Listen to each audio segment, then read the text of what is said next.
I always thought silence was supposed to be peaceful, but the night the city's new silent hours law took effect, I realized there's a kind of quiet that feels like something holding its breath. I was on my balcony, watching the empty streets, when the first siren cut through the hush at midnight, shrill, almost panicked, echoing off the concrete towers. I glanced at my phone, no alerts, no news, just the same message from the mayor reminding us to stay indoors and not make a sound. That's when I saw the shadows moving with purpose, slipping under streetlights that flickered as if they, too, were afraid. Everyone in my building had taped their windows, unplugged anything that hummed or buzzed. It was city ordinance now, no noise, not even whispers, from midnight to dawn. They said it was for our safety, some vague threat about rising crime rates. But as I watched the figures in the street, I realized there was nothing human about the way they glided, stretching long across the pavement, pausing only when a stray car alarm blared in the distance and they vanished for a moment, only to reappear closer, drawn to the sound.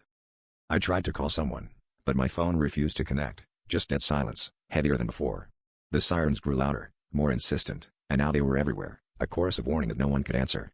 The shadows congregated at the corners of the block, swirling together and pooling beneath the lamplight, as if testing the edges of what the law protected.